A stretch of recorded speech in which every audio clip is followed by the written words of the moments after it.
Chris Godinez, licensed professional counselor, also the host of We Need to Talk on every Sunday at noon. This video is for educational and informational purposes only. The views and opinions stated herein are mine and mine alone. They do not represent the ACA, the APA, or any other therapist for that matter. Boom, shakalaka done. I'd like to thank my sponsor, BetterHelp, BetterHelp, BetterHelp.com/Chris Godinez. They are an online therapy company. They are international. They are everywhere in the world. So if you're having a hard time getting into a therapist, you can go on to BetterHelp.com/Chris Godinez. They are affordable. They have packages of, I think, 4 that are reasonable. Last time I checked, they were like $65. So per session, which is insanely reasonable. So there is that. So BetterHelp.com/Chris Godinez. Thank you so much. Okay, let's dive into the questions. Actually, also, I wanted to tell you, this Sunday we will be talking about being in the spotlight. So do you feel ever like everybody's looking at you?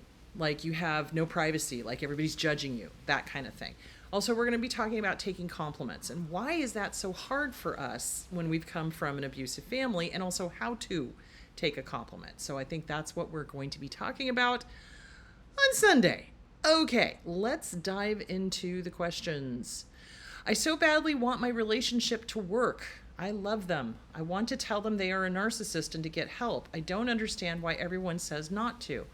Also, why does everyone say don't do couples counseling with a narcissist? Okay.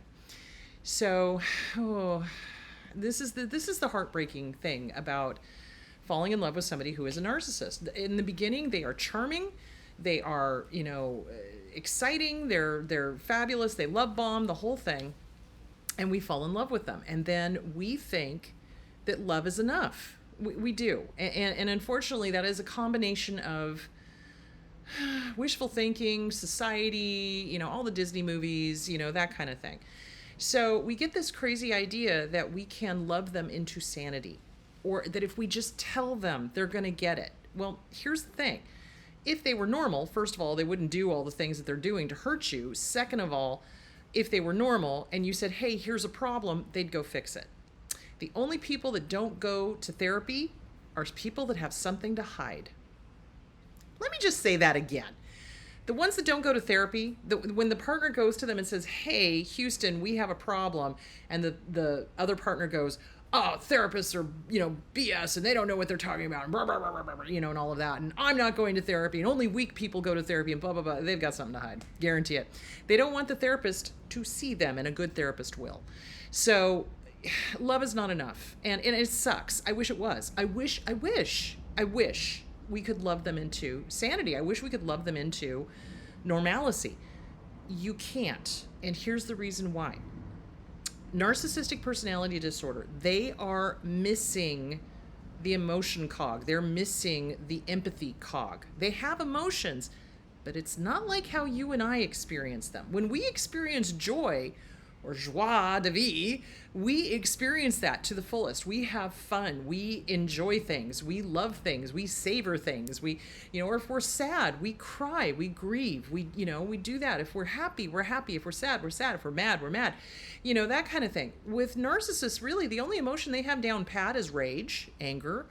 They never access what's driving that, ever. They don't experience true joy or true love or anything else. They don't understand it. It's beyond their comprehension. They just don't get it. And they get angry when we express happiness or sadness. I've known several narcissists that would punish people for crying. They'd get angry. Why are you getting angry? Because somebody's crying. They're expressing an emotion and they have a right to it. So narcissists don't like real emotions. They can't do real love. They don't understand it. They don't understand that, what's the word I'm looking for? No attachment, no strings attached. It's there. I love you because I love you and I don't expect anything. It's free. It's not with strings attached. With narcissists, it's always with strings attached. It's always conditional. It's never unconditional. So a healthy person loves unconditionally. It's like you love the person, just like, your kids. They may screw up, but you love them and you guide them to the correct thing. With narcissists, there's no guiding them. There's no guiding them. They don't want to be guided. They don't think there's anything wrong with them. They really don't. They truly do not think there's anything wrong with them. So handling that first part of the question, I know you love them. They do not love you. People who love does not hurt. If it hurts, it ain't love. It's not. So people who love look out for their partner, love their partner, care for their partner, want the best for their partner, bring out the best in each other. They don't bring out the worst. Narcissists always bring out the worst because that's what they want. So you cannot love them into sanity. So let's address that first part of that question. Okay. I want to tell them they are narcissistic and to get help. Okay. That's never going to work because they don't think there's anything wrong with them. They really don't. They truly, honest to God. And even if they suspect there's something wrong with them, they're not going to work on it. They don't want to know what they already probably know. And they don't want to change. And honestly, I don't think they can change. If they're missing the empathy cog, they're never going to suddenly become Mother Teresa. You know what I'm saying? So, or anything close. So they are unable and unwilling, more to the point, unwilling to get help. So if you tell them that they're a narcissist, what they will then do is they will then read up everything on narcissism, guarantee it, and they'll just learn how to manipulate better. They'll learn how to hide it better. That's what they do. They're cuckoo for Cocoa Puffs. A healthy, normal person would be like, damn, I need to go get help. And then they go get help, right? And they start working on their issues and they stop the behavior and they stop the ego BS and the whole thing. Narcissists are nothing but ego. There is no there. There's nothing but ego. It is all about a 2-year-old level emotionally. If their ego gets hurt, they're going to lash out. If you've slighted them in any way, shape, or form, real or imagined, they're going to lash out. Nothing is ever their fault. They take personal responsibility for nothing. They're always right. They're never wrong. You can't work with that. There's got to be give and take. And there's no give and take when it comes to a narcissist. Now, there was a third part to that question. So this is why you can't tell them they're narcissistic. If you tell them they're narcissistic, they're going to go read up on it and then they're going to start playing the game. Because to them, everything is a game. Everything is a game. Also, why does everyone say don't do couples counseling with a narcissist? Okay. Narcissists are manipulative. There's no nice way to put it. You should read Raquel Lerner's book, The Disease to... No, not The Disease to Please. That's Harriet Breaker. The Object of My Affection is in My Reflection, Coping with a Narcissist by Raquel Lerner. So narcissists have no empathy. They do not experience emotions the way you and I do. If you get a narcissist into a couples counseling situation, if the partner brings up anything that the narcissist is doing wrong, the narcissist will wait until the session is over and then use that to abuse the living crap out of them. I'm not kidding you. I had, back in the day when I did couples counseling, I had one first session came in and I literally called the cops on them because they were like screaming at each other and it was like just this tit for tat. And it was like, if you guys can't behave, I'm going to be calling the police. And I ended up calling the police. So, it's just crazy. It's crazy. So they do. They take whatever is said in the couple session and then either in front of the therapist because they need an audience, or if they're covert, they'll wait until they get home and then they'll just keep that person up all night. Well, you said this and how dare you and I don't do that and you're the problem and da-da-da-da-da-da-da. Because they can't handle the truth. They really, you want the truth? You can't handle the truth. Seriously, that's what they do. They can't. They can't even. And so when a partner brings up legitimate concerns, like name calling, I don't appreciate being called a biatch, or, you're not helping with any of the childcare. You're not working, things like that, because narcissists are notorious for not getting jobs. Or helping with childcare. So, you bring that up and suddenly they flip the script and it's all you. So all they're going to do is use that as ammunition to shoot back at you at 2:00 in the morning and keep you up all night. So yeah, it doesn't do any good to do couples counseling with them. If you suspect that they are a narcissist or if you've done couples counseling with them and they have behaved in that manner, going to another couples counselor is not going to make a difference. It's not, because they don't change. Let me say this again. Narcissists do not change. Leopard does not change its spots. Narcissists do not get better, period. In the history of ever, there has never been a recovered narcissist. And anybody who tells you is a recovered narcissist is probably selling you a bill of goods. So, okay. So I think that answer, it's dangerous. The short answer is it's dangerous. You cannot love them into health. You cannot love them into sanity. Telling them they're a narcissist is not going to do any good because they're not going to accept it. Or if they do accept it, they think it's a good thing. I've seriously seen narcissists be told they're a narcissist and then they're like, oh, well, of course I am. I'm fabulous. I'm this, I'm that. And I'm like, oh my God, no, you're not. So, you know what I'm saying? Or you go to couples counseling with them, they will use anything you say in there against you. And especially if you let them know, I'm on my way out, I'm done, I've had it, I'm leaving you, or I want to leave you, they're going to make sure you can't. That's why you never tip your hand to a narcissist. It drives me crazy when people who are ready to leave get that need to tell them everything, because that's how narcissists groom us, is that we must tell them everything. And so, you know, you're getting ready to leave, they say something to tick you off, and now you're telling them, well, fine, I'm leaving you on Friday, and blah, blah, blah, blah, blah. And then what do? Drain the bank account. What do? Make sure the car is broken. What do? Make sure you can't leave. So never tell your narcissist that you're leaving. You keep that a secret. You play those cards close to your chest, and you do not let them know you're out of here, ever, because they will make sure you can't. So there is that. I hope that answered that question. Okay. My family lies all the time. Ooh, even about things that don't need to be lied about. I find myself doing the same thing. Help. Okay, so this is common in disordered families. So how do I explain this? Pathological lying is not in the DSM-5. It should be. It's pathological lying is where the person just lies for the sake of lying, just to see if they can get away with it. It is partially an addiction kind of thing. It's like, you know, ooh, can I lie and get away with it? Will people know? You know, that kind of thing.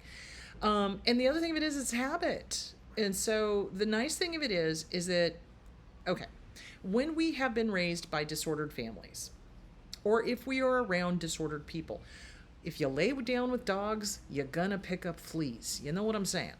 So we get these fleas. And so as soon as you recognize that there is a behavior that you don't like, that you don't want to be doing, that's not really you, that's really them, then what you're going to do is you're going to recognize every time you do it. Oh, I just lied. Ooh, that's fascinating. Why did I lie about that? Let me go journal. So you journal out. What are you lying about? What is the circumstance? Who are you trying to impress? Who's around? Now, usually, not always, but a lot of times the lies are for effect. They're to embellish. And there's nothing wrong with good storytelling, honest to God. There's good storytelling. But then there is lying for the sake of lying. And then there is lying with the storytelling that's rewriting history. That's a little different. Hello? So let's talk about that. So gaslighting and rewriting history, which actually I think that's another one of the questions. So they rewrite history and they lie about it. So, you know, those are dangerous, because then the sane person who sees the pink elephant taking a dump in the corner of the living room goes, am I remembering this right? Am I crazy? Are they crazy? What's going on? So yes, lying is prevalent in disordered families. So what you want to do is you want to catch yourself and you just call yourself out on it. You know what? That was a lie. I don't even know why I lied about that. Let me correct that. Is it going to be a little embarrassing in the beginning? Yeah. Is it worth it? Yeah, you betcha. So in my family, same thing. My mother's side of the family couldn't tell the truth to save their lives. Seriously. I had an uncle. He was wonderful. His name was Uncle Bill. He told great stories, but then those stories always spilled into things that we had already been a part of, and he changed it. You know what I'm saying? And it's kind of like, no, that's not how that went down. You know what I'm saying? So, yeah, be careful of the lying, because it can be a habit and it's not a good thing. Now, are you going to become a kamikaze truth teller? No, kamikaze truth telling is also not good. So, say for example, your partner comes to you and says, "Hey, do these jeans make me look fat?" Unless you want a world class hurt person, don't say yes. You're going to say, "You know, hun, I kind of like the other jeans you have better." Save the person's feelings. So there's white lies and then there's black lies. And then the black lies are the ones where they rewrite history, change what happened, blatantly lie about, military service, things that they did, things like that. So in order to stop the lying, I would strongly suggest getting with a good therapist. It's like, what does the lying do for you? What's the payoff? Our behaviors always have a payoff. So what is the payoff for lying? What is the cost of lying? Has it cost you your reputation, your friends, your, whatever? And then start working on self-esteem. The Self-Esteem Workbook by Glenn Schiraldi, or You Are a Badass by Jen Sincero. And either one of those books, start working on self-esteem. So self-esteem, you don't need to lie. You are you. You don't need to lie. People either like you or they don't. Oh, well. You know what I'm saying? It's self-esteem. It's not other esteem. So usually when we're lying, it's because we're trying to impress somebody else or get somebody else's approval or whatever. And that runs in families. So you just call yourself on it. So back in the day, when I realized how crazy my family was, I started catching myself and I would just flat out call myself out on it. I'd be like, "Yep, that was a lie. Hold on. Sorry about that. That's a habit I learned from my family. Let me tell you what happened." And either people would accept that or they'd be like, whatever. And again, it doesn't matter what other people think. It matters about you. And what's important is that you be true to you. So self-esteem workbook, Glenn Schiraldi, You Are a Badass, Jen Sincero, either one of those books, any self-esteem book, just start working it. And you want to get with a good therapist and start working on the family of origin. So here's the family of origin. Here's all the fleas that you picked up. You want to start squishing them. And as soon as you realize what the fleas are, okay, this is the behavior. I don't like it. Here's how I can change it. I can call myself out on it. I can write it out. I can journal. I can figure out why. What's the payoff? What was I hoping to get from lying? Was I hoping to fit in? Sometimes it's when the family gets together and everybody's just lie, because that's what they do. Or, what's the payoff? And then you figure out, okay, I need to call myself out on this behavior. I need to squish this flea so that I don't keep doing it. You also want to do mirror work. Hi, good to see you. Have a great day. I give you permission to tell the truth. Because a lot of times in these families of origin, the disordered ones, it's not okay to say the truth. The truth teller is usually the one that gets picked on, is usually the scapegoat. So, you're an adult now. It's okay to tell the truth. And if somebody tries to pick on you, you can say stop and I mean it. Boundaries. So The Disease to Please by Harriet Breaker, boundaries. So you're going to want to work on all of that. And it's really just, nope, I don't need to lie about that. And then journal it out. And no shame. That's the big thing. So remember, anytime you feel fear, obligation, or guilt, or shame, it's a sign of dysfunction. So you want to work on that. It's like, okay, this is a learned behavior. I've been doing it since I was born, and now I'm changing that behavior. And you can change that behavior. You can, absolutely. So, yeah, so get with a good therapist. I would strongly suggest that. Okay. What do I do when I find my thoughts just nonstop criticism of myself? Okay. So when we are born into a dysfunctional family, here's the family of origin. These people are highly critical. They're mean, they're nasty, they're highly critical, they're shame-based, they're fear-based, they're obligation-based, they're guilt-based. And so we grow up into adults and suddenly we have their voices in our heads. They're like there even though they're not there. So what you're going to do is thought stopping. So thought stopping is when a thought pops up and it's mean. It's nasty. It's oh, you're so stupid, or why did you say that, or what if, that kind of thing. We either get the whole critical, mean, nasty, vicious, or we get the whole what if. Because abusers live in fear. They want everybody afraid all the time. So if you get the mean, harsh, critical, nasty, you literally have to do thought stopping, which is, oh, hello, mean, harsh, nasty, critical thought. I hear you. I see you. Thank you for playing. I choose not to invite you in for breakfast because you'll stay for dinner. Okay, you know what? How about you go pound sand? Bye-bye. Bye-bye now. Go pound sand. Bye-bye. You're a liar. Bye-bye. I'm not listening to you. Bye-bye. Do you see where I'm going with that? All of this stuff that we got from our family of origin is lies. It is. The nastiness, the viciousness, the cruelty, that's not how healthy, normal people behave. Healthy, normal self-esteem is just this quiet little voice in your head going, hey, I like you. Have a good day. Great job. Keep going. It's positive. It's like your own personal cheerleader. The internal critic is the one that spews out all this vitriol from our family of origin. If you had a family that was constantly calling you stupid or mean things like, you're ugly or, this, that, or the other thing. Dear Lord. So what you want to do is anytime any of that stuff pops up, you just call it. It's like, okay, this is not even my thought. This is my family's thought. Guess what? I get to love myself. I get to love myself. Thank you for playing. I hear you. I see you. And guess what, family of origin? Go pound sand. Bye-bye. Bye-bye now. Bye-bye. And you send it on its way. Have a little bit of humor about it. Because remember, narcissists love to think that their words have got gravitas. They don't.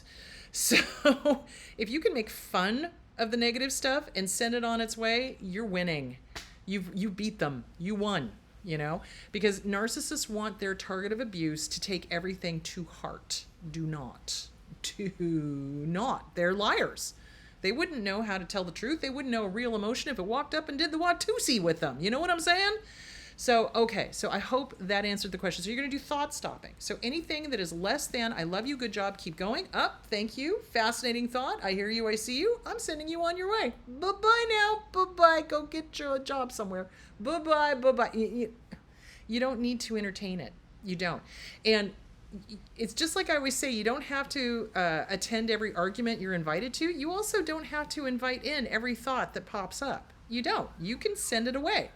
You can say, and there's a difference between sending it away consciously and resisting it. So when we resist things, excuse me, when we resist things, we have I'm going to sneeze. Woo, excuse me. We have a tendency to, oh my God, thought. Ooh, I don't like it. Ooh, I don't want to think about it. Oh, I'm not going to think about that. I'm not thinking about that thought. I'm not thinking about that thought. I'm not thinking about what am I thinking about the whole time? That thought. But if you consciously go, yeah, I hear you, I see you, that's a pretty nasty thought. Guess what? It's not mine. It's my dad's. It's my mom's. It's my grandmother's. Whatever. Go pound sand. Bye-bye. Choose not to play with you. Bye-bye now. Bye-bye. Why? Because I'm the boss and you're not. Have a nice day. And by have a nice day, I mean go pound sand. Bye-bye. So that's the difference. So you want to consciously acknowledge the thought and then send it away. Because you don't have to invite it in. You don't have to play with it unless you really want to. And I don't know why you'd want to. The only reason I could see playing with it is if you were journaling and you were kind of like, whose thought is this? And sometimes that really helps too. It's like, oh, where did this thought come from?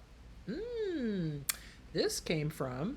And then you write them a letter. Dear grandpa, dear mom, dear dad, dear grandmother, dear first grade teacher, wherever it came from. And you send it back to them. I'm sending this back to you. So CPTSD from Surviving to Thriving by Pete Walker, Chapter 3. Send it back to them. Send it back to them. You don't need to play with it. You don't. Send it back. It's not yours. Put that luggage back on the carousel. It's not yours. So send it off. So that's what I suggest. Okay. Okay, I feel guilty when I say no. If I say no to my family, I feel like they turn into toddlers. Well, yeah. But why? But why? But why? But why? And then I give in and feel resentful. What can I do? Okay. So it's tolerating them being angry with you or disappointed or whatever guilt trip they're going to try to pull. So basically, again, fear, obligation, guilt. Okay. So when an abuser does not get their way, they guilt trip. And it's kind of like kids in the grocery store. But I want a candy. No, we're not going to get candy. But I want a candy. And they just keep going, hoping to wear down the parent if the parent doesn't establish boundaries with that child. The good parents go, no, we are not getting that right now. you need to stop. And if you don't stop, we're leaving the store. And if they continue, you leave the store. Now, I've had some parents go, but I can't do that. I'm like, well, if you don't do that, you're going to have a toddler that's going to pull that every single time you go into the store. So you better establish boundaries now. So with an abusive family or with a disordered family, the favorite, and I think I've talked about this a couple of weeks ago, or maybe even last week, the favorite thing they like to do is they like to do the, hey, what are you doing Saturday? Because they want something. So if you say nothing, then they ask, and they expect you to, now you feel obligated, fear, obligation, guilt, to go do whatever it is they want to do. No, you never, if somebody says that to me, I'm like, what do you want? Period. What do you want? I don't tell yes or no. I just say, what do you want? And then they can say, oh, well, I need help. And then I can decide whether or not I'm going to say yes or no. And sometimes even if they catch me and I say, oh, no, I'm not doing anything. Oh, well, I need help. Blah, blah, blah, blah. I'm sorry. I'm taking the day off. Mental health day. Sorry. You just got to be able to say no and mean it. Stop and I mean it. No and I mean it. So it's a self-esteem thing. So people with good self-esteem are able to say no, have boundaries, and not fall for the guilt tripping. So I would strongly suggest get with a good therapist, work on the boundaries. What is the consequence of you saying no? Do they punish you? Because that's a typical narc move, is to punish the person for saying no. Or do they do the silent treatment? They also do that because they're punishing the person for saying no. So if they're doing the silent treatment, or if they're punishing you actively, or if they're just not stopping, or if they're trying to guilt trip you, get with a good therapist. Honest to God, start working CPTSD from Surviving to Thriving. The Self-Esteem Workbook by Glenn Schiraldi. You Are a Badass by Jen Sincero. The Disease to Please, Harriet Breaker. Trying to think what else. Those are the ones I'm thinking of. Because you need boundaries. You need to be able to say no and I mean it, and not feel guilty about it. Write the guilt a goodbye letter. Dear guilt, I'm breaking up with you. Doesn't work anymore. You can't manipulate me. Thanks for playing. Do you see where I'm going with that? So yeah, they do. They want us to depend on their liking us. So it's that codependency thing. Codependent No More, Melanie Beattie. Beyond Codependent No More, Melanie Beattie. Also PM Melody wrote one. There's tons of codependency books out there. So anything you like, get that book, read it, because that's what's happening. So they're using the guilt and the fear of them rejecting you. Also, they wear you down just like a toddler. So yeah, you don't want to give in. And the reason you're resentful is because you wanted to say no and you didn't. And you're right. But being resentful is like picking up 2 hot stones, intending to throw them at somebody else, and the only person who gets burned is you. They don't care. They don't care. They don't care that you're resentful. They don't. Because if they did care, they wouldn't do the, but why? Because healthy, normal people don't do that. If somebody says no, okay, and you move along your way. You know what I'm saying? So there is that. Okay. All right. My sister makes me feel crazy. She is older than me and rewrites history like nobody's business. How do I keep my sanity when she starts saying things didn't happen when I know they did?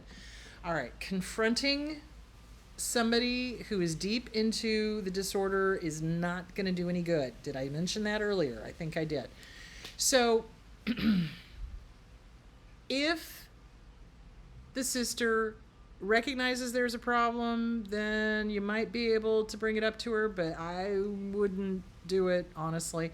So especially if they're like really enjoying rewriting the history and really enjoying making you feel like you're crazy. So the thing I suggest with people is write everything down. Write everything down. Do like you're going to write a book, from beginning to current time. This is what happened to me. This is my experience. Your perception is everything.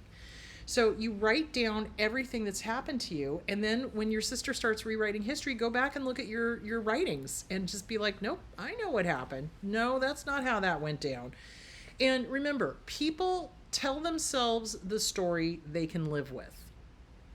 So narcissists tell the story they can live with. Disordered people tell the story they can live with. And it may not be the truth, but it's the story they can live with. And it's crazy to watch, because I too have had family members that would Oh, daddy's perfect. And I'm just like, what are you smoking and why aren't you sharing? It's like what planet are you from? Because that's not the experience of the rest of the family. So, and it does help when you have other family members that can be like, oh my God, that totally did not happen. Or, oh my God, yeah, that did happen. You know what I'm saying? So I was lucky in that I had other siblings that were like, yeah, that didn't happen that way. So anyway, but if you don't have siblings, then write it all down. Perception is everything. Perception is everything. Don't doubt yourself. That's what they want. If they get you doubting, then they've got you in a one up, one down position. You're one down, they're one up. So don't doubt yourself. Get rid of second guessing. If you know what you know, then you know what you know, So yeah, that's what you want to do. So, and confronting them,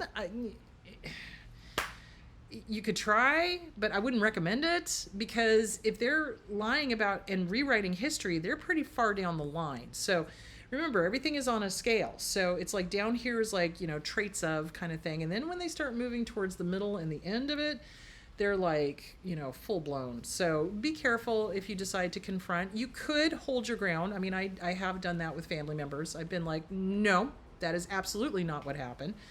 And then they back off because they, certainty. If you stand in certainty, most narcissists will crumble. They're cowards. They're absolute cowards. So they live through intimidation, and they live through, that's why they lie. They lie, they intimidate, they bluster, they, all of that. So if you stand your ground, most of them will just crumble, unless they've got a pack of them behind them, in which case they won't. So be very careful. So anyway, there is that. I would also suggest getting with a good therapist. I just would. Honest to God, it doesn't hurt to have a third party to talk this out with and to help validate yourself. So again, self-esteem workbooks, Glenn Schiraldi, Jen Sincero, get the Disease to Please, get the codependency books, get CPTSD from Surviving to Thriving, work on all of that. Good Lord, I have gone way over time. All right. I will talk to you guys on Sunday. We will be discussing being in the spotlight. Do you feel like you're always being watched? Do you always feel like you're judged? Do you always feel like, oh my God, I can't do this because people are looking at me? A lot of us get that. We're also going to talk about accepting compliments, because that also puts us in the spotlight and makes us very uncomfortable. So we're going to talk about compliments, taking compliments, and also how to get rid of that whole everybody's judging me thing. All right, my loves, I will talk to you on Sunday. You guys have a great week, and I will talk to you later. Bye.